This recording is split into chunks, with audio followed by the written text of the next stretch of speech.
Zee TV news కి స్వాగతం. నా పేరు రబాగన్ రెడ్డి. ముందుగా ముఖ్యాంశాలు చూద్దాం. కేజీహెచ్ లో పోక్సో కేసు బాధితురాల్ని పరామర్శించిన రాష్ట్ర మహిళా కమిషన్ చైర్పర్సన్ రాయపాటి శైలజ. నిందితులు మైనర్లైనా కఠిన శిక్ష తప్పదని వెల్లడి.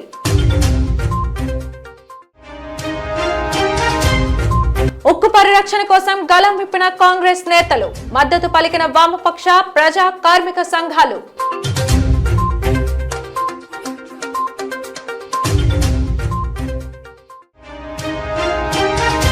దక్షిణ ఒడిశా, ఉత్తర కోస్తా ఆంధ్రప్రదేశ్ ప్రాంతాల్లో కొనసాగుతున్న ఉపరితల ఆవర్తనం. రాగాల 5 రోజుల పాటు రాష్ట్రంలో విస్తారంగా కురవనున్న వర్షాలు.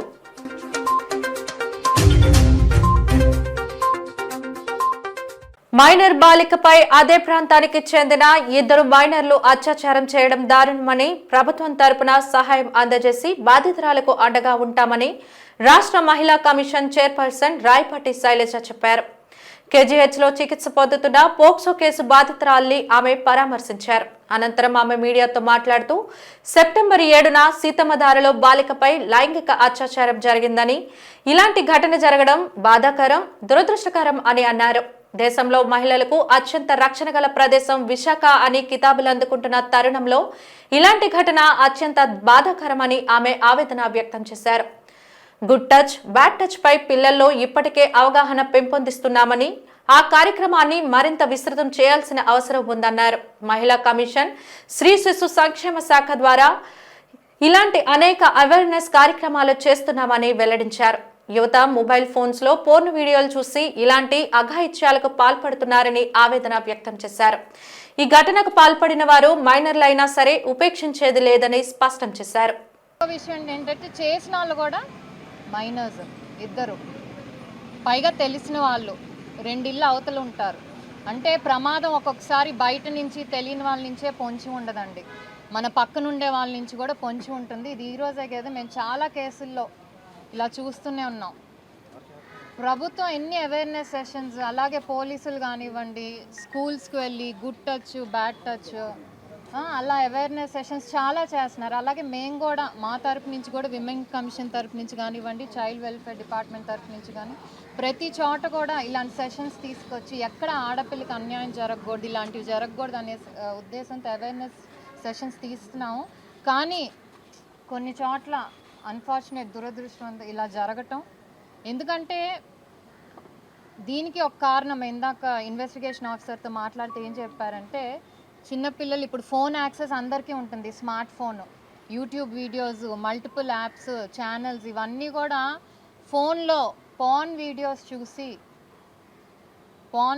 చూసి దానికి ఎగ్జైట్ ఇది వేరే ఒకళ్ళ మీద ట్రై చేయాలనే మైండ్ సెట్తో ఆ మైనర్స్ 2 ఉన్నారు. సో వాళ్ళు చూస్తూ ఉన్నారు ఎవరు ఏంటి అని. సో ఈ పాప 11 years పాప, కాకపోతే తనకి చిన్నప్పుడే ఇది గ్రహణం మొర్రి అంటారు, క్లెఫ్ట్ లిప్ ప్యాలెట్ అంటారు. సో దానికి మల్టిపుల్ సర్జరీస్ జరిగినా కూడా పాప ఇంకా మెంటల్గా కొంచెం కంపేర్ టు అదర్ కిడ్స్ కొంచెం తక్కువ. సో కొంచెం అమాయకురాలుగా ఉంటుంది కాబట్టి, సో వాళ్ళు మాట వేసి చూసి వాళ్ళ అమ్మ చెప్తుంది రోజు పాపని స్కూల్లో దింపాకే తన పనికి వెళ్తుంది, మళ్ళీ పాప స్కూల్ నుంచి వచ్చే టైంకి కూడా తన పని నుంచి వచ్చేసి ఏదర్ వాళ్ళ అత్తగారన్నా కానివ్వండి, మదర్ కానివ్వండి, ఎప్పుడూ ఎవరో ఒకళ్ళు ఉంటున్నారు. కానీ ఆ రోజు సెలవు అవ్వటం, ఆమె పనికి వెళ్ళి అలసిపోయి ఇంట్లో పడుకోడు, ఒకే ఒక్క నిమిషం ఆమె అంటే ఆ పాపని ప్రతి నిమిషం మనం ఎవరు కూడా కంటికి రెప్పలా కాపాడలేము పిల్లల్ని. చాలామంది ఏ ఆడపిల్లకి ఇలా జరగకూడదు, కానీ ఆ మైండ్ సెట్ ఉన్న వాళ్ళు ఏంటంటే ఇలా యూట్యూబుల్లో ఇలాంటి వీడియోస్ చేసి ఫ్రీ యాక్సెస్ అయిపోయేసరికి పే ఛానల్స్ చేసేసుకొని ఇలాంటిది జరగటం అనేది, మైనర్స్ అయినా సరే అండి, వాళ్ళు అయ్యో పాప అని చూపించడానికి లేదు. ఎందుకంటే ఇప్పుడు కనుక శిక్ష పడపోతే రేపు మేజర్స్ అయ్యాక చెయ్యరని ఏమైనా ఉంటుందా? శిక్ష పడాల్సిందే ఎవడైనా సరే. ఒక ఆడపిల్ల మీద చెయ్యేస్తే అభం శుభం తెలియని పాప ఏం తెలుసండి. ఇప్పుడు మేము లోపలికి మాట్లాడితే అది ఎంత హుషారుగా ఉంది, కలిసిపోయి వీళ్ళకి ఏంటంటే జరిగింది కూడా అప్పటికప్పుడు ఆ బాధ నొప్పి ఒక రోజు అయితే వాళ్ళకి అంత గుర్తుంచుకొని ఇది కూడా ఉండదు, ఆ మెంటల్ స్టేటస్ ఉండదు. అలాంటి వాళ్ళని మాటేసి చేయటం అనేది చాలా బాధాకర విషయం. దీన్ని ఏ విషయం మైనర్స్ అయినా సరే దీన్ని పోలీసులు కానివ్వండి, కోర్ట్స్ కూడా లైట్గా తీసుకోకుండా శిక్ష పడేవారు. ఎందుకంటే తప్పు జరిగిపోయింది, ఆ తప్పుని సరిచేయలేం మనం. కానీ ఒక ఆడపిల్లకి అన్యాయం జరిగినప్పుడు ఆ పేరెంట్స్ కోరుకునేది ఒకటే, ఎవరైతే అన్యాయం చేశారో వాళ్ళకి శిక్ష పడాలి, ఆ అన్యాయానికి న్యాయం జరగాలనేది ఒక్కటే కోరుకుంటారు. సో దానికి మేము ఏమైతే చేయగలం, కావాలంటే మా వైపు నుంచి మా అబ్జర్వేషన్స్ అయితే గవర్నమెంట్ రాసి కానీ, లేకపోతే కోర్ట్స్, లేకపోతే పోలీసులు కూడా ఫుల్ ఫ్లెజ్డ్గా దీన్ని ఫాలో అప్ చేసి, జూనైల్స్ అయినా సరే శిక్ష పడే వరకు మేము దీన్ని ఫాలో అప్ చేస్తూనే ఉంటాం. అలాగే పాప వాళ్ళ అమ్మ ఇంకోటి అడిగింది, పాప కొంచెం డిఫరెంట్గా ఉంటుంది మిగతా పిల్లలతో కాబట్టి తన్ని అసెస్మెంట్ గవర్నమెంట్ వైపు నుంచి ఎర్లీ స్కూల్ డెవలప్మెంట్ చైల్డ్ అని ఫుల్ అసెస్మెంట్ చేసి స్పెషల్ స్కూల్స్ ఏమైనా ఉంటే ఆ పాపను చదివాలని వాళ్ళ అమ్మ కోరిక. సో దాని దిశగా కూడా మేము ప్రయత్నం చేసి ఆ కుటుంబానికి ఫుల్గా అండగా ఉంటామండి. సెడ్జ్లో ఉన్న సినర్జీస్ యాజమాన్యం కార్మికుల కష్టాన్ని దోచుకొని వారికి సకాలంలో వేతనాలు కూడా చెల్లించకుండా నానా ఇబ్బందులకు గురి చేస్తున్నారని, వెంటనే ప్రభుత్వం కలగజేసుకొని తమకు న్యాయం చేయాలని కోరుతూ ఈరోజు కలెక్టరేట్ ఎదుట సినర్జీస్ ఎంప్లాయీస్ యూనియన్ ఆధ్వర్యంలో కార్మికులు నిరసన బాట పట్టారు. సంస్థకు వ్యతిరేకంగా నినాదాలు చేశారు. ఈ సందర్భంగా యూనియన్ నాయకులు మాట్లాడుతూ గత 7 నెలలుగా వేతనాలు చెల్లించకుండా కార్మికులతో వెట్టి చాకరీ చేయించుకుంటున్నారని, 9 సంవత్సరాలుగా బోనసులు కూడా లేవని, అన్నీ కలిపి సుమారు 10 కోట్ల రూపాయలు చెల్లించాల్సి ఉందని అన్నారు. సమయానికి వేతనాలు రాక తమ కుటుంబాలు అర్ధాకలితో అలమటిస్తున్నారని, ఇకనైనా ప్రభుత్వం జోక్యం చేసుకుని తమకు న్యాయం చేయాలని కోరారు.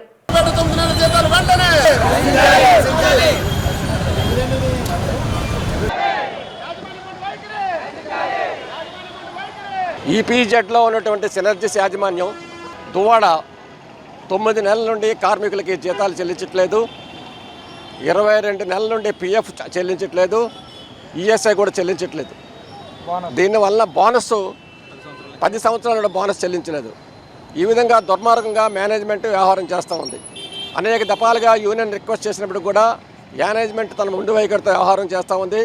సుమారుగా మొత్తం కార్మికులందరికీ 10 కోట్ల రూపాయలు ఈరోజు బకాయి పడి ఉంది.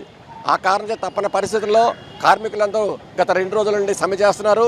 ఈరోజు జిల్లా కలెక్టర్ గారి జోక్యం కోసం మేము రావడం జరిగింది.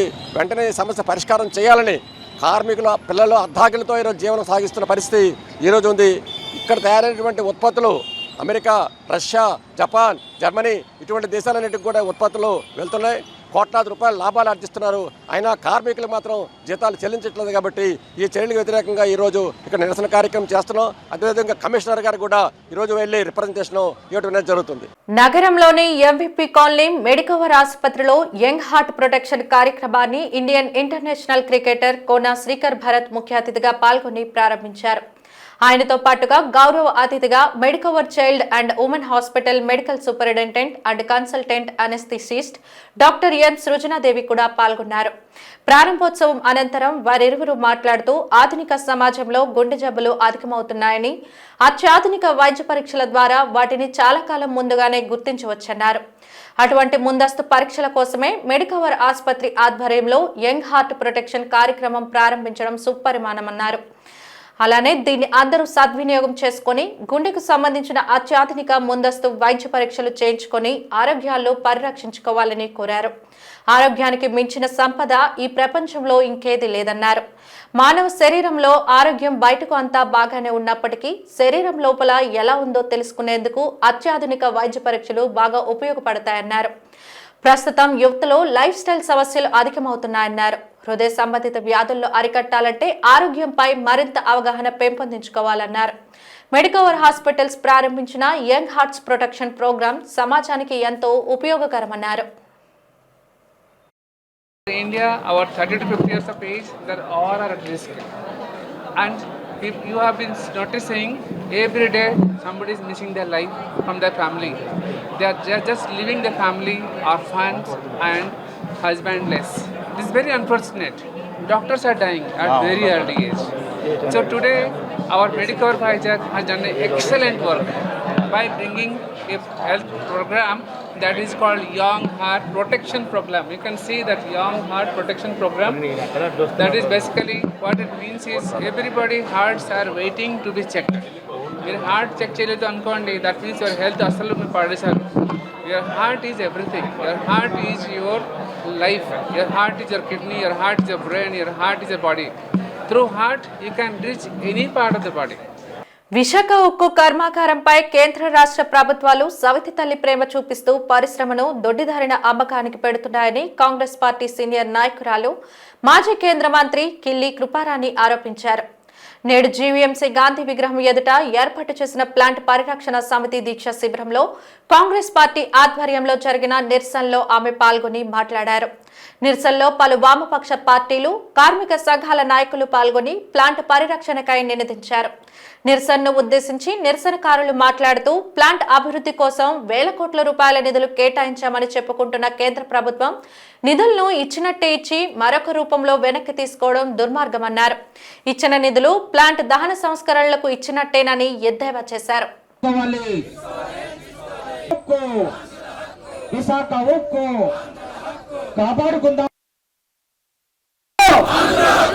కేంద్ర ప్రభుత్వం ఇచ్చిన 11,440 కోట్ల ప్యాకేజ్ స్త్రీలకు ఇచ్చారు, అంచెపేలకు ఇచ్చారు. దానివల్ల 44 విభాగాల ఎక్స్పెక్షన్. విశాఖ ఉక్కు కర్మాగారాన్ని నిలబెట్టాలి అని చిత్తశుద్ధి కేంద్రంలో నరేంద్ర మోడీ గారి ప్రభుత్వానికి కనుక ఉన్నట్లయితే, ప్రభుత్వాన్ని పునరుద్ధరించాలి అంటే ఖచ్చితంగా తక్షణమే ఆదుకోవాల్సిన అవసరం ఉంది. విశాఖ ఉక్కు కర్మాగారానికి ఈరోజు ఏదైతే ఏవి లేక విశాఖ ఉక్కు కర్మాగారం నష్టాల ఊబిలో కూడుకుపోయిందో, రిసోర్సెస్ లేవని, క్యాపిటల్ మైన్స్ లేవని, రా మెటీరియల్ సఫిషియెంట్గా సప్లై చేయటం లేదని వివిధ రకాల కారణాలు చూపించి దీన్ని నష్టాల ఊబిలోకి వీరు పూడ్చారు అని అంటాను. సో వీళ్ళు ఖచ్చితంగా ఇతర సంస్థలు నష్టాల ఊబిలోకి వెళ్ళిపోయేటప్పుడు, ఏదైతే వడా టెలిఫోన్ కంపెనీ నష్టాల ఊబిలోకి వెళ్ళిపోయేటప్పుడు ఆ నష్టాన్ని ఈక్విటీ కింద తీసుకుని కేంద్ర ప్రభుత్వం కాపాడటం జరిగింది. అదేవిధంగా ఈరోజు విశాఖ స్టీల్ ప్లాంట్ 33,000 కోట్ల లాస్లో ఉంది. దాన్ని ఈక్విటీ కింద తీసుకుని మీరు ఈ ప్లాంట్ని కాపాడవలసిన అవసరం ఉంది. ఎందుచేతనైతే ప్రైవేట్ వ్యక్తులు, ప్రైవేట్ కంపెనీలకు మీరు ఈరోజు 16 లక్షల కోట్ల రుణమాఫీ చేశారు. ఆ కార్యక్రమం ఇక్కడ ఎందుకు చేయరు? అదేవిధంగా పక్కన నక్కపల్లిలో, అనకాపల్లి జిల్లాలో మిట్టల్ స్టీల్ ప్లాంట్ ఒకటి కట్టేటప్పుడు దానికి ల్యాండ్స్ ఫ్రీగా ఇచ్చారు, క్యాపిటల్ ఫ్రీగా ఇచ్చారు, పోర్ట్ ఫ్రీగా ఇచ్చారు, పవర్ ఫ్రీ ఇచ్చారు, ట్యాక్స్ హాలిడే ఇచ్చారు. అన్ని ఇన్సెంటివ్స్తో ఈ ప్లాంట్ని మీరు ఆదుకోవాల్సిన అవసరం ఉందని మేము డిమాండ్ చేస్తూ ఉన్నాం. మేము గట్టిగా అడిగినట్టయితే ఏమంటున్నారు? 11,440 కోట్లు ప్యాకేజ్ ఇచ్చామంటున్నారు. ఈ ప్యాకేజ్ ఏదైతే కేంద్ర ప్రభుత్వం ఇచ్చిన ప్యాకేజ్ స్టీల్ ప్లాంట్ అంత్యక్రియలుగానే మాకు అర్థమైంది. ఎందుచేతనంటే ఇటీవల కాలంలో 44 విభాగాలని మీరు ఎక్స్ప్రెషన్ ఆఫ్ ఇంట్రెస్ట్ కింద ఇన్వైట్ చేస్తూ కాంట్రాక్ట్స్కి అప్పచెప్పడం జరిగింది. ఇది అంత్యక్రియలకు ఇచ్చారని అంటాను. మీరు ఇచ్చి 11,440 కోట్లలో 500 కోట్లు విఆర్ఎస్కి ఇచ్చారు, 8,000 కోట్లు డెప్ట్ సర్వీసింగ్కి ఇచ్చారు, పాత బాకీ క్రింద ఒక 1,500 కోట్లు ఇచ్చారు, 1,200 కోట్లు ఫర్నేస్ రీఓపెనింగ్ అని ఇచ్చారు. సో ఇంక ప్లాంట్ డెవలప్మెంట్కి ఇచ్చేది మీరు ఎక్కడుంది? సో ఒక పథకం ప్రకారం స్టీల్ ప్లాంట్ నష్టాలు ఊబిలోకి దూర్చి ఏదైతే ఆనాడు రైతులు 22,000 ఎకరాలు భూములు ఇచ్చారో ఆ భూములు మీరు హిందుస్థాన్ జింక్ మాదిరిగానే, హిందుస్థాన్ జింక్ మాదిరి వేదాంత కప్పు చెప్పింది ఎవరండి? కేంద్ర ప్రభుత్వం, నరేంద్ర మోడీ గారి ప్రభుత్వం కాదా? ఈరోజు 8,000 మంది కార్మికులు వీధి బారిన పడ్డారు. అక్కడ రియల్ ఎస్టేట్ వ్యాపారం చేసుకుంటున్నారు వేదాంత గ్రూప్ వాళ్ళు. అదేవిధంగా స్టీల్ ప్లాంట్లో కూడా 4 లక్షల కోట్లు విలువ చేసి 22,000 ఎకరాలు రియల్ ఎస్టేట్ వ్యాపారం చేసుకోవాలని కుట్రపూరిత నిర్ణయంతో ఈ నిర్ణయం తీసుకున్నారు. కాబట్టి ఈ నిర్ణయాన్ని వెనక్కి తీసుకోవాలి. ప్రధానంగా మా డిమాండ్ కాంగ్రెస్ పార్టీ నుంచి మీరు విధుల్లోంచి తీసేసిన 5,000 మంది కార్మికులను మరలా రిక్రూట్ చేయాలి. ప్రైవేటైజేషన్ నిర్ణయాన్ని ఆపాలి. కేంద్ర కేబినెట్లో తీసుకున్న నిర్ణయాన్ని వెనక్కి తీసుకోవాలని మేము కాంగ్రెస్ పార్టీ తరఫున డిమాండ్ చేస్తాను. ప్రైవేటీకరణ ఎట్టి పరిస్థితుల్లో చేయం అనేటప్పుడు మొన్న ప్రధాని నరేంద్ర మోడీ గారు 2 times వైజాగ్ వచ్చారండి. ఇక్కడ చాలా వాల్యుబుల్ పాయింట్. 2 times వైజాగ్ వచ్చారు. తెలంగాణలో సింగరేణి మైన్స్ ప్రైవేటైజ్ చేస్తామంటే అక్కడ అపోజిషన్ పార్టీస్ వాళ్ళు అలిగేట్ చేస్తే ప్రధాని నరేంద్ర మోడీ గారు డైరెక్ట్గా తెలంగాణ వెళ్ళి ప్రైవేటైజ్ చేయబోము అన్నారే. మరి అదే పరిస్థితి విశాఖ ఉక్కు కర్మాగారం ప్రైవేట్ చేయమని ఇక్కడ అంటున్నారే. వీళ్ళు చేయు అనేటప్పుడు ఉమ్మడి వాళ్ళ పొత్తులో ఉన్నారు కదా. ప్రధాని గారు వచ్చేటప్పుడు నరేంద్ర మోడీ గారితో స్టీల్ ప్లాంట్ ప్రైవేటైజ్ చేయబోము అని ఎందుకు తెప్పించలేకపోతున్నారు? ఎందుకు ఉన్న నష్టాన్ని ఈక్విటీ కింద తీసుకుని ఆదుకో? అదే కదా మా క్వశ్చన్. ప్రైవేటైజ్ చెయ్యమని నరేంద్ర మోడీ గారు ఎందుకు చెప్పలేదు? ఎందుకు వీరు చెప్పించలేదు? జరిగిన నష్టం ఆఫ్టర్ ఆల్ 33,000 crores మీరు ఈక్విటీ కింద తీసుకొని ఎందుకు ప్లాంట్ని ఆదుకోరు?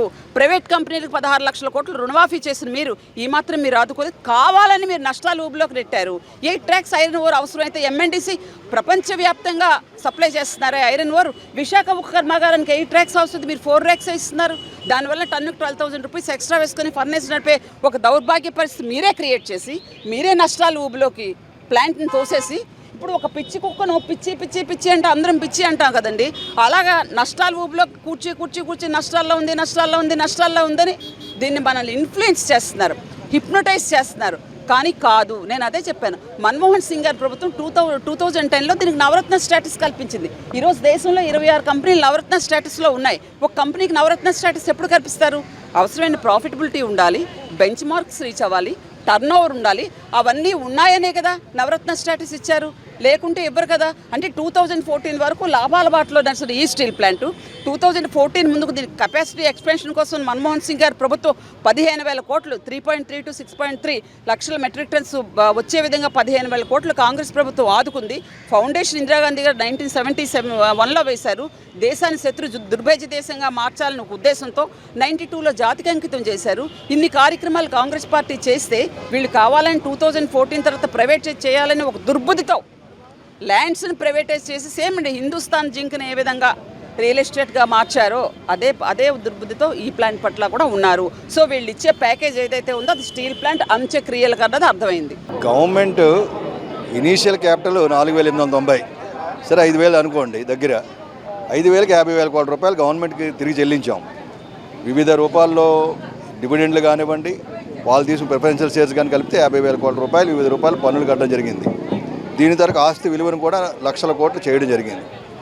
ఈ కార్మిక సంఘాల పోరాటాలు కానీ వివిధ రాజకీయ పోరాటాలు కానీ ప్రభుత్వాలు కానీ అన్ని కృషి చేయడంతో 11,440 కోట్లు ఇవ్వడం అభినందనీయమే.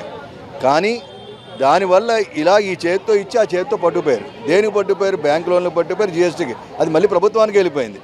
ఇక్కడ స్టీల్ ప్లాంట్ ఎంప్లాయీస్ కానీ కాంట్రాక్ట్ కార్మికులు బెనిఫిట్ పొందలేదు. ఈ ప్యాకేజ్ ఇచ్చి కార్మికులు పొట్టకొట్టేశారు. 5,000 మంది దగ్గర రోడ్డును పడ్డారు. వీఆర్ఎస్తో సుమారు 1,500 మందిని వీఆర్ఎస్ 1,600 దగ్గర వీఆర్ఎస్ బయట పెట్టేశారు. 2019 నుంచి రిక్రూట్మెంట్ లేదు. ఒక కార్మికుడు 3-4 పని చేయాల్సి వస్తుంది. దీనివల్ల ఉత్పత్తికి ఆటంకం ఏర్పడుతుంది, కార్మికుడి తలకు ఆరోగ్య భద్రతకు ఏర్పడుతుంది. సో ఈ విధంగా వారు ఇచ్చిన డబ్బులు వాళ్ళు పట్టుకుపోయి ఈ కర్మాగారానికి కావలసినట్టు ముడిసరుకు కొనుక్కోవడానికి అవకాశం అందులో ఇది లేదు. ఆ ప్యాకేజీలో వాళ్ళేమో సకాలంలో ఎవరు ఎన్ఎండిసి నుంచి ప్రైవేట్ పార్టీలకు ఏ రేటు ఇస్తున్నారు అదే రేటు వీళ్ళకి కూడా ఇస్తున్నారు. అందువల్ల ఇది మసిబూసి మారడుగా చేయడమే. ఆంధ్రప్రదేశ్ విభజన తర్వాత పెద్ద పరిశ్రమ. ఇటువంటి పరిశ్రమను పూర్తిగా తెలుగువారు అనేసరికి వాళ్ళకి చాలా చిన్న చూపు, ఏదో రూపంలో చంపేయాలన్న దృక్పథంతో వాళ్ళు వెళ్తున్నారు. దీని మీద రాష్ట్ర ప్రభుత్వం కూడా పెద్ద ఎత్తున కేంద్రం మీద పోరాటం చేయాలా. ఎందువల్ల 100% కూడా కేంద్ర ప్రభుత్వం కంట్రోల్లో ఉంది. ఈ కేంద్ర ప్రభుత్వం చెప్పాలి, మేము 2021 తీసుకున్న నిర్ణయాన్ని వెనక్కి తీసుకున్నాము, లేదా మళ్ళీ భవిష్యత్తులో బలోపేతం చేస్తాము, దీన్ని మైన్స్ ఇస్తాము అని చెప్పాలి. ఈ మైన్స్ ఏది కాబట్టి అడుగుతుంది ఏంటి? శైలిలో విలీనం చేయండి. శైలిలో పెద్ద స్టీల్ ఇప్పుడు ఓఎన్జీసీలు హెచ్పీసీలు ఇట్లాంటివి చేశారు. అలాగే శైలిలో విశాఖపట్నం స్టీల్ ప్లాంట్ ఎన్ఎండిసి ఒక మెగా స్టీల్ ఫ్యాక్టరీని చేసి భారతదేశంలో ఒక మణిహారంగా దీన్ని స్టీల్ ఇండస్ట్రీని చేయడానికి ప్రయత్నం చేయాలా. ప్రతి దాంట్లో దీన్ని నాన్ కోర్ జోన్లో పెట్టేశారు. కోర్ సెక్టర్ కాకుండా స్టీల్ లేకపోతే ఏదీ లేదు. అటువంటి స్టీల్ పూర్తిగా సర్వనాశనం చేయాలని దృక్పథం వెళ్తున్నారు. విశాఖపట్నం స్టీల్ ప్లాంట్కి కావాల్సినటువంటి రా మెటీరియల్ సోర్స్ ఇవ్వాలి. అలాగే దీన్ని తొలగించిన కార్మికులు తీసుకోవాలి, తీసుకుని నిర్ణయాన్ని వెనక్కి తీసుకోవాలి. అందువల్ల ఆ ఇచ్చి మీరు ఏదైతే అడిగారో ఖచ్చితంగా దాన్ని మీరు అనుకున్నట్టు కంపెనీ తాలూకా ఇప్పుడు పరిస్థితి అంత్యక్రియలకే ఉపయోగపడటం తప్ప నిజంగా దీనికి దాని పునరుద్ధరణకు ఉపయోగపడే కార్యక్రమం కనబడటం లేదు. దీన్ని తగ్గట్టుగా కేంద్ర ప్రభుత్వం తగు చర్యలు తీసుకొని తద్వారా దీన్ని కాపాడడానికి చేయాలి. మీరు ప్రైవేటీకరణ అవ్వదు అంటున్నారు కదా, ఒకవేళ అయ్యే పక్షాలను మీరు రాజకీయ సన్యాసం చేస్తారని చెప్పేసి చంద్రబాబు నాయుడు గారు కానీ పవన్ కళ్యాణ్ గారు కానీ జగన్ కానీ ఎవరైనా సరే, నేను తక్కిన పార్టీలు బీజేపీ పార్టీ వాళ్ళు మినిస్టర్లు అవునండి ఎవరైనా సరే మీరు చేయగలరా? అలాగే లేదా ఎక్కడ మీకు నమ్మిన దేవుడి దగ్గరికి వచ్చి ప్రమాణం చేస్తారా? అవదని చెప్పేసి. ఎందుకంటే ఈ పుట్టకం చరిత్ర మర్చి హీనులుగా మారకండి. చరిత్ర ఉంది దీనికి. 66 పోరాటం చరిత్ర, 32 మంది చనిపోవటం, ప్రాంతాకులు తెలుగువారు చేసిన ఉద్యమం చరిత్ర. దాన్ని ఇలాగా అపహాస్యం చేయడం మీలాంటి వాళ్ళు తగదని చెప్పేసి నా ఆర్గనైజేషన్ CF2 తరఫున నేను చెప్తున్నాను సార్. Thank you. ఆంధ్ర రాష్ట్రంలో నూతనంగా మంజూరైన 17 వైద్య కళాశాలల్లో ప్రభుత్వ ప్రైవేట్ విధానంలో నిర్వహించాలన్న నిర్ణయం పేద విద్యార్థుల్లో మోసగించడమేనని ప్రగతిశీల ప్రజాస్వామ్య విద్యార్థి సంస్థ జిల్లా నాయకురాలు లక్ష్మి అభిప్రాయం వ్యక్తం చేశారు. జీవో నంబర్ 107, జీవో నంబర్ 108లను రద్దు చేసి 100% వైద్య కళాశాలలను ప్రభుత్వమే నిర్వహించాలన్న డిమాండ్తోనే నేడు ఆసిల్మెట్ట, జీవీఎంసీ ప్రాంతాల్లో కళాశాల విద్యార్థులతో కలిసి ర్యాలీ నిర్వహించారు. ఈ సందర్భంగా ఆమె మాట్లాడుతూ పేద విద్యార్థులకు ఉన్నతమైన విద్యను చేరువ చేస్తామని హామీలు వర్షం కురిపించిన నాయకులు ఇప్పుడు అదే విద్యను అందనంత దూరానికి నెడుతున్నారని ఆరోపించారు. వైద్య విద్యను పేదలకు దూరం చేస్తున్న ప్రభుత్వ విధానాలను తాము వ్యతిరేకిస్తున్నామని, వెంటనే వైద్య కళాశాలల విషయంలో కూటమి ప్రభుత్వం తీసుకున్న నిర్ణయాన్ని ఉపసంహరించుకోవాలని డిమాండ్ చేశారు.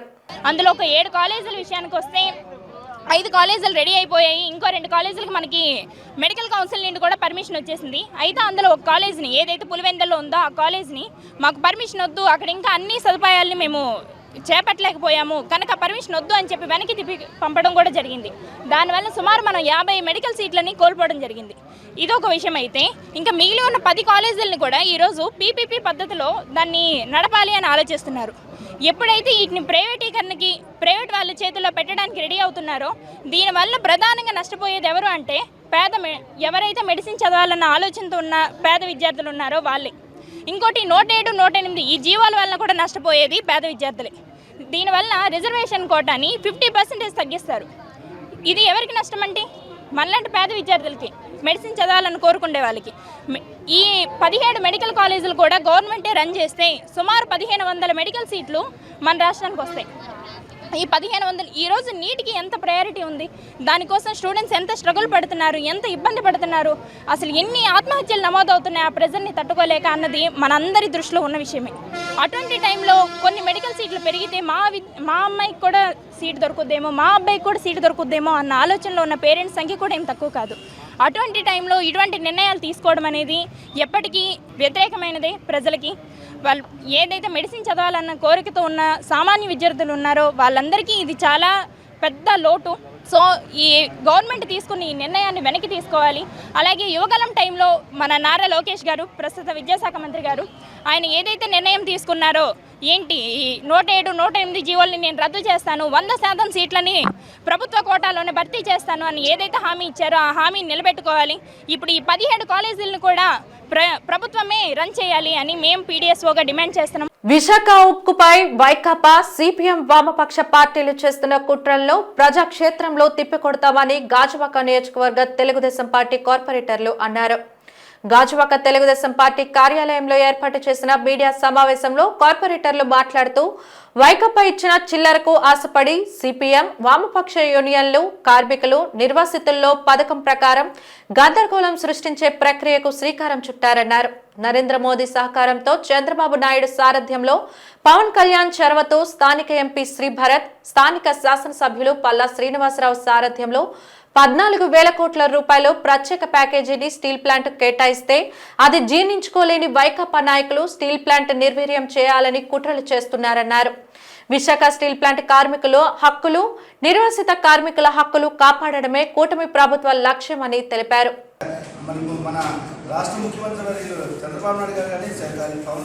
కాంట్రాక్ట్ నాయకులు ఎవరైతే ఉన్నారో మా కాంట్రాక్టర్లు, అదేవిధంగా యూనియన్ నాయకులు వాళ్ళ స్వలాభం కోసం ఎక్కువ మ్యాన్ పవర్ చూపించి దాని ద్వారా వాళ్ళు లబ్ధి పొందే పరిస్థితుంది. ఈరోజు స్టీల్ ప్లాంట్ లో చాలా మంది కాంట్రాక్ట్ వర్కర్లు తీసని చెప్తున్నారు. ఆ రోజు ఏదైతే వైసీపీ ప్రభుత్వం ఉందో, కూటమి ప్రభుత్వం వచ్చేటప్పటికి నష్టాలు ఉన్న ప్లాంట్ ఈరోజు లాభాలకు ఏ విధంగా వచ్చింది? 5,000 మంది కాంట్రాక్ట్ వర్కర్లు తీసేశారు. తీసేసిన తర్వాత లాభాలకు ఎలా వచ్చింది? అందరూ కూడా యూనియన్ నాయకులు ఎవరైతే ఉన్నారో వాళ్ళందరూ కూడా వారి స్వార్థ స్వలాభాల కోసం, అదేవిధంగా మేనేజ్మెంట్ వారి స్వార్థ స్వలాభాల కోసం, వాళ్ళ డబ్బుల కోసం స్టీల్ ప్లాంట్ తాకట్టు పెట్టిన ఆలోచనతో ఈ విధంగా తీసుకోవడం జరిగింది. ఏ కూటమి ప్రభుత్వం వచ్చిన తర్వాత మా ఎమ్మెల్యే స్థానిక శాసనసభ్యులు పల్లా శ్రీనివాసరావు గారు, అదేవిధంగా పార్లమెంట్ సభ్యులు శ్రీభరత్ గారు ఇద్దరు సహకారంతో స్టీల్ ప్లాంట్ నడుస్తుందంటే వాళ్ళిద్దరుగా సహకారంతో నడుస్తుంది తప్ప యూనియన్ నాయకులు కానీ సిపిఎం అదేవిధంగా వైసీపీ నాయకులు దుష్ప్రచారం మానుకోవాలి. రాబోయే రోజుల్లో స్టీల్ ప్లాంట్ ని 100% కూడా దాన్ని రన్ చేసే విధంగా కూటమి ప్రభుత్వం తీసుకోవడం జరుగుతుంది. ఎట్టి పరిస్థితుల్లో కూడా ఎవరైతే నిర్వాసితులు ఈ రోజు 8,000 మంది ఇంకా ఆర్కాడ్ హోటల్ ఉండిపోయారు, వాళ్ళందరికీ ఉపాధి కల్పించాలి. మా శాసనసభ్యులు, పార్లమెంట్ సభ్యులు తాలూకు ఉద్దేశం ఏంటంటే ఎవరైతే నిర్వాసితులు 8 ఆర్కాడ్స్ ఉన్నారో వాళ్ళందరూ కూడా ఉద్యోగం ఇప్పించిన ఆలోచనతో ఈ రోజు నిర్ణయం తీసుకోవడం జరిగింది. ఎవరైతే అడ్డుగోడగా కాంట్రాక్టర్లు అదేవిధంగా యూనియన్ నాయకులు ఎవరినైతే అడ్డుగోడగా జాయిన్ చేస్తున్నారో వాళ్ళందరినీ తొలగించే ఎటువంటి ఇబ్బంది కాదు. ఏదైతే ఆర్కాడ్ వాడరో వాళ్ళకి న్యాయం చేయాలి. భూములు పోయే, పొట్లు పోయే, వాళ్ళు ఏదంటే రోడ్డు మీద పడే పరిస్థితి ఉంది, వారందరికీ న్యాయం చేయాలని ఆలోచనతో ఈ రోజు మా నాయకులు తీసుకున్న నిర్ణయానికి అందరూ కూడా కట్టుబడి ఉండాలి. ఆ ఎవరైతే ఆర్కాడ్ వాడుతున్నారో వారందరూ కూడా ఉద్యోగం ఇచ్చినంత వరకు మా ఎమ్మెల్యే గారు, ఎంపీ గారు పోరాడతారు. ఎటువంటి అదృష్టం లేదని చెప్పి మీ అందరికీ తెలియపరుస్తాను. గత ప్రభుత్వంలో స్టీల్ ప్లాంట్ వెంటిలేటర్ మీద నెట్టేస్తే గత ప్రభుత్వంలో గౌరవ శాసనసభ్యులు ఇవాళ రాష్ట్ర పార్టీ అధ్యక్షులు పల్లా శ్రీనివాసరావు గారు ఆహ్వాన దీక్ష చేసి ఈ ప్లాన్ ని కాపాడే బాధ్యత చెప్పడం జరిగింది. దాని మీదే ఎప్పుడైతే గెలిచిన తర్వాత అలుపెరగని పోరాటంతో పోరాడి ఇవాళ రాష్ట్ర ప్రభుత్వాన్ని ఒప్పించి అది కేంద్ర ప్రభుత్వాన్ని ఒప్పించి మరి ముఖ్యమంత్రి గారు ఒప్పించి ఇవాళ స్టీల్ ప్లాంట్ ఏదైతే వెంటనే మళ్ళీ పైకి లేపడానికి 11,400 కోట్ల రూపాయలు తెచ్చివ్వడం జరిగింది. దాంతోపాటు రాష్ట్ర పార్టీ కూడా ఏదైతే అది పవర్ బిల్లు కానీ ఏదైతే ట్యాక్స్ రూపంలో కానీ వాటర్ బిల్లు కానీ 2,200 కోట్ల రూపాయలు రాష్ట్ర ప్రభుత్వం కూడా ఇవ్వడం జరిగింది. స్టీల్ ప్లాంట్ లో ఏదైతే 6 కార్డు హోల్డర్లు 8,000 మంది ఇంకా ఉన్నారు. ఇవాళ స్టీల్ ప్లాంట్ అదనంగా జాయిన్ చేయడం వాస్తవం అనేది అందరూ తెలిసిన విషయం. అదనంగా అంటే ఇవాళ నిజంగా ఉన్న యూనియన్ లీడర్లందరినీ మేము ఒకటి అడుగుతున్నాం. ఏదైతే ఐవీఆర్ఎస్ పెట్టినప్పుడు కానీ కంపెనీ ప్రెస్ పెట్టినప్పుడు తర్వాత 2,400 మంది గోస్ట్ క్యాంపస్ అంటే ఎవరు కూడా ఎల్లకుండా జీతం తీసుకున్న వాళ్ళు బయటపడ్డారు ఉన్న 5,000 మంది. కేంద్ర ప్రభుత్వం నిత్యావసర సరుకులు ఆహార పదార్థాలపై జీఎస్టీ పన్ను తగ్గించిన నేపథ్యంలో విశాఖ జిల్లా పాతగాజువాక కూడలిలో నియోజకవర్గ భాజపా ఇన్ఛార్జ్ కరణంరెడ్డి నరసింహరావు ఆధ్వర్యంలో ప్రధాని ఆర్థిక మంత్రి ఫ్లెక్సీలకు పాలాభిషేకం చేశారు. కార్యక్రమానికి రాష్ట్ర భాజపా అధ్యక్షుడు పివిఎన్ మాధవ్ ముఖ్య అతిథిగా హాజరయ్యారు. ఈ సందర్భంగా ఆయన మాట్లాడుతూ మధ్యతరగతి, దిగువ మధ్యతరగతిని దృష్టిలో పెట్టుకుని తీసుకువచ్చిన ఈ పన్ను తగ్గింపులు స్వాతంత్ర భారతదేశంలో వచ్చిన గొప్ప పన్ను సంస్కరణల్లో ఒకటిగా నిలబడుతుందని అన్నారు. ఈ విప్లవాత్మక సంస్కరణలు తెచ్చిన మోదీకి, ఆర్థిక శాఖ మంత్రి నిర్మలా సీతారామన్ కి కృతజ్ఞతలు తెలియజేస్తున్నామన్నారు. దసరా, దీపావళి పండుగలకు ముందే మధ్యతరగతి కుటుంబాల్లో వెలుగులు నింపిన మహోన్నత వ్యక్తి నరేంద్ర మోదీ అని కొనియాడారు. కార్యక్రమంలో రాష్ట్ర ప్రధాన కార్యదర్శి దయాకర్ రెడ్డి, రాష్ట్ర ఎస్సీ మోర్చా అధ్యక్షుడు సురేష్, జిల్లా అధ్యక్షుడు పరశురామరాజు తదితరులు పాల్గొన్నారు. తీసుకురాబోతున్నామని 2 స్లాబ్ల రెజిమ్ తీసుకురావడం ద్వారా దేశవ్యాప్తంగా అనేక నిత్యావసర సరుకులు అలాగే నిత్యం మనం వాడే అనేక రకాల వస్తువులపైన ధరలు విపరీతంగా తగ్గే గొప్ప అవకాశం వాళ్ళ దేశంలో రావటం జరిగింది. పెద్ద ఎత్తున ద్రవ్యోల్బణం స్థిరీకరణ అవటంతో పాటు ధరలు తగ్గటం ద్వారా మధ్యతరగతి అలాగే చిన్న చిన్న వ్యాపారస్తులందరికీ కూడా ఇవాళ సంబరాలు చేసుకునే గొప్ప పండగ దినంగా అందరూ భావిస్తున్నారు. రేపు సెప్టెంబర్ 22 నుంచి మనందరికీ కూడా దసరా, దీపావళి కానుకగా పెద్ద ఎత్తున మనందరికీ కూడా జిఎస్టీ యొక్క సరళీకృతం ఏదైతే జరుగుతుందో దాని కారణంగా లాభాలు పొందబోతున్నాం. అనేక రాష్ట్రాలు కూడా దీన్ని స్వాగతించడం జరిగింది. ఒకవేళ ఏ రాష్ట్రమైనా నష్టపోతే దాన్ని కూడా కాంపన్సేట్ చేసే విధంగా ముందుకు తీసుకెళ్తామని చెప్పి నరేంద్ర మోడీ గారు చెప్పడం ఏదైతుందో నిజంగానే అద్భుతం. దేశంలో జిఎస్టీ వచ్చి 7 సంవత్సరాలు పూర్తయిన సందర్భంగా ఇటువంటి గొప్ప వరం ప్రజలకు ఇవ్వటం ఏదైతుందో మేమందరూ స్వాగతిస్తున్నాం. ముఖ్యంగా భారతీయ జనతా పార్టీ ఆంధ్రప్రదేశ్ రాష్ట్ర వ్యాప్తంగా అనేక కార్యక్రమాలు చేస్తున్నాం. దాంట్లో భాగంగానే ఇవాళ గాజువాకలో పాలాభిషేకం కార్యక్రమం చేయడం జరిగింది. నరేంద్ర మోడీ గారు కేవలం వీటితో పాటు ఏవైతే మనం హానికరమైన వస్తువులు ఉన్నాయో గుట్కా, ఖైనీ అలాగే సిగరెట్ వీటిపైన 40% మనకి జిఎస్టీ విధించడం ద్వారా వాటిని నిరుత్సాహపరచాలని చెప్పి ప్రజలు వాడకూడదని చెప్పి వాళ్ళ ప్రయత్నం జరుగుతున్నా. అలాగే లగ్జరీ గుడ్స్ ఏవైతే విపరీతమైన ధరలతో కొనే కార్లు కానీ వాటిపైన కూడా 40% విధించడం జరిగింది. ఒక పక్క పేద ప్రజలకి మధ్యతరగతికి ఆసరా చేస్తూ ఎవరైతే ధనికులు విపరీతంగా డబ్బులు ఖర్చు పెట్టి విలాసాలకు వాడుతున్నారో వాళ్లపైన సుమారు 40% విధించడం ద్వారా ఇవాళ మొత్తం దేశవ్యాప్తంగా అందరూ కూడా హర్షాతిరేకంగా దీన్ని స్వాగతించడం జరుగుతుంది. Talented young hero Bellamkonda Sai Srinivas mysterious occult thriller Kishkindhapuri cinema team నగరంలో సందడి చేసింది. అనుపమ పరమేశ్వరన్ కథానాయికగా నటించిన ఈ చిత్రానికి కౌశిక్ పెగలపాటి దర్శకత్వం వహించారు. షైన్ స్క్రీన్స్ బ్యానర్ పై సాహు గారపాటి నిర్మించారు. ఇప్పటికే విడుదలైన ప్రమోషనల్ కంటెంట్ సినిమాపై అంచనాలు పెంచింది. ఈ చిత్రం సెప్టెంబర్ 12న విడుదల కానుంది. ఈ సందర్భంగా మేకర్స్ విశాఖలోని ఒక ప్రైవేట్ హోటల్లో ప్రెస్ మీట్ నిర్వహించారు. ఈ సందర్భంగా హీరో బెల్లంకొండ సాయి శ్రీనివాస్ మాట్లాడుతూ విశాఖ అంటే తనకు ఎంతో ఇష్టమైన ప్రదేశమని అన్నారు. కిష్కింధపురి కంటెంట్ మీద చాలా నమ్మకం ఉందని, చాలా హర్రర్ సినిమాలు చూస్తుంటారు కానీ కిష్కింధపురి చాలా ప్రత్యేకమన్నారు. ఇప్పటి వరకు ఇలాంటి హర్రర్ సినిమా రాలేదని, కాన్సెప్ట్ మీద చాలా నమ్మకంగా ఉన్నామని తెలిపారు.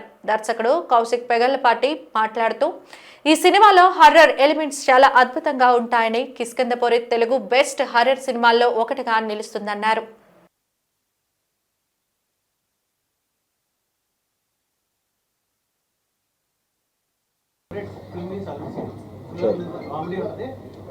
సార్ జయజాని మొత్తం వైజాగ్ తీసాను సార్, చూడలేదా? ఎక్స్పీరియన్స్ సినిమాలు ఇవ్వాలని మేము కోరుకునే సినిమాలు చేస్తాం సార్. బట్ ఇప్పుడు మీకు తెలిసిందిగా ట్రెండ్ ఎలా ఉందో, ఇప్పుడు జనాలకి ఇప్పుడు ఏది నచ్చుతుందో, ఎందుకు థియేటర్కి వెళ్తున్నారో మనకి చెప్పలేకపోతున్నాం. ఇప్పుడు కొత్త కుర్రాల సినిమాలకి బ్రహ్మాండంగా చూస్తున్నారు. కొన్ని ఒకసారి పెద్ద పెద్ద స్టార్ సినిమాలు కూడా ఒక్కొక్కసారి కంప్లీట్ క్లాష్ అవుతున్నాయి థియేటర్స్లో. రీ రిలీజ్లకి అమేజింగ్ వస్తుంది. సో ఇట్స్ ఆల్ మన ఆడియన్స్కి ఆ పాయింట్ ఆఫ్ టైంలో ఆ ఫ్రైడే వాళ్ళకి ఏ సినిమా నచ్చుతుందో అది చూస్తారు. బట్ డెఫినెట్గా ఈసారి మటుకి ప్రాపర్ థియేట్రికల్లో ఎంజాయ్ చేసే సినిమాని మేము ఇచ్చాం. అండ్ డెఫినెట్ మీ అందరూ థియేట్రికల్ చూసి ఇది ఒక ప్రాపర్ థియేట్రికల్లో చూడాల్సిన ఎక్స్పీరియన్స్ సినిమా ఉంటాం. ఎందుకంటే సార్ మీకు తెలిసిందే, ఇప్పుడు హారర్ సినిమాలు ఉంటాయి, మన ఇంట్లో చూస్తే మనకు భయంగా పెద్ద అనిపించదు. ఇప్పుడు నేను కాంజరింగ్ కొంత ఆడియన్స్తో వీళ్ళతో చూసినప్పుడు నేను 10 మంది ఒక మొత్తం ఆడిటోరియంతో చూస్తే నాకు భయంగా ఉండింది. ఏంట్రా ఇంత భయపడ్డావు అని చెప్పి మళ్ళీ ఇంట్లో వేసుకొని చూసాను. ఇంట్లో వేసుకొని చూస్తే సేమ్ షాట్కి ఇంత భయపడ్డావు ఏంటి, ఇక్కడ ఏం భయం ఏంటలేదు కదా అనిపిస్తుంది. సో ఐ థింక్ కొన్ని సినిమాలు మనం థియేటర్లో చూడాలి. ఐ థింక్ కిష్కింధపూరి అలాంటి సినిమా. దక్షిణ ఒడిశా, ఉత్తర కోస్తా ఆంధ్రప్రదేశ్ ప్రాంతాల్లో కొనసాగుతున్న ఉపరితల ఆవర్తనం ప్రభావంతో రాష్ట్రంలో రాగల 5 రోజుల పాటు తేలికపాటి నుంచి ఓ మోస్తారు వర్షాలు కురవనున్నట్లు విశాఖ తుఫాను హెచ్చరికల కేంద్రం అధికారి జగన్నాథ్ కుమార్ తెలిపారు.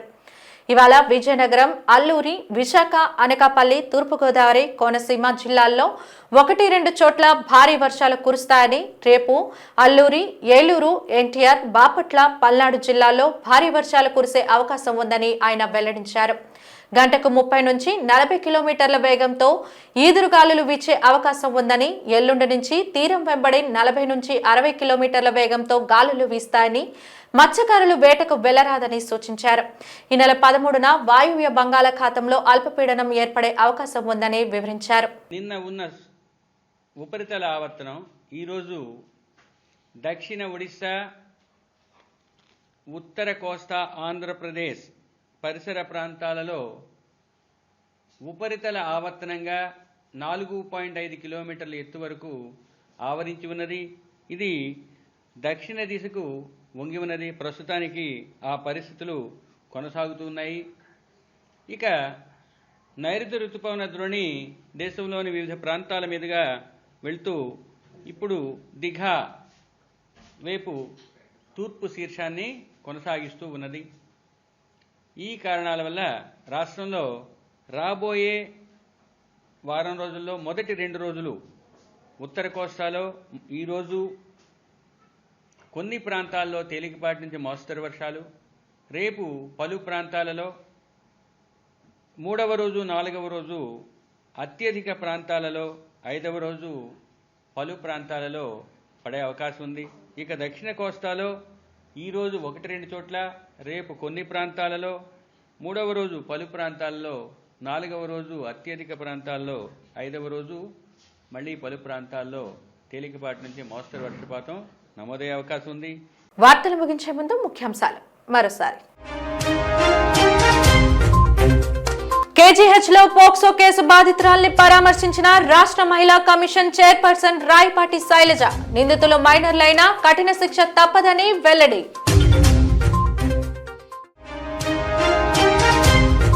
ఉక్కు పరిరక్షణ కోసం గలం విప్పిన కాంగ్రెస్ నేతలు, మద్దతు పలికిన వామపక్ష, ప్రజా, కార్మిక సంఘాలు.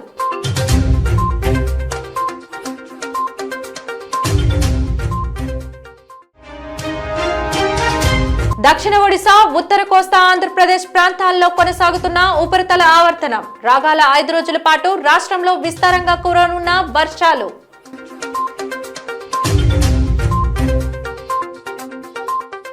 జీటీవీ న్యూస్ ఇంతటితో సమాప్తం. నమస్కారం.